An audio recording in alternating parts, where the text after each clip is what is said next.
সালামু আলাইকুম। আপনারা সবাই কেমন আছেন? দেখেন আমাদের এলাকার এক বড় ভাই, উনি বিদেশ থেকে আসছেন।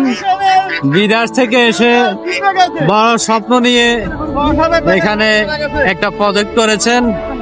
দেখেন এখন বর্তমানে যে বন্যার পরিস্থিতি বা বৃষ্টি যেভাবে হচ্ছে, ওনার প্রজেক্ট লাখ লাখ টাকার মাছ চলে যাওয়ার সম্ভাবনা বেশি।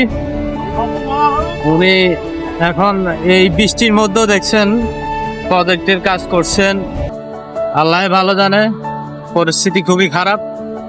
উনি বিদেশ থেকে এসেছেন, বুঝছেন, প্রবাস থেকে আইছে, অনেক আশা ভরসা করে আইছে, বুঝছেন, আশা ভরসা করে আইছে। এই প্রজেক্ট করছে প্রায় 10-15 লাখ টাকার মতো লস হয়েছে। হ্যাঁ, গত কিছুদিন আগেও ওনার অনেকগুলো হাঁস মারা গেছে, নতুন করে হাঁস আনছে না, হাঁস হাঁস মারা গেছে।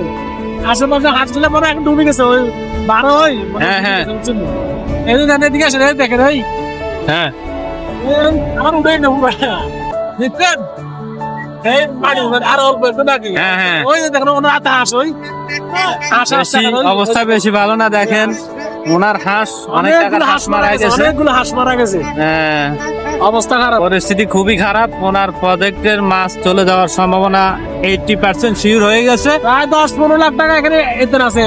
হ্যাঁ, মানুষ স্বপ্ন নিয়ে আসলে এগুলা করে, কিন্তু এখন স্বপ্ন দুঃস্বপ্ন হয়ে যাবে। আল্লাহ ভালো জানে। তো ঠিক আছে, আপনারা ভালো থাকবেন সবাই।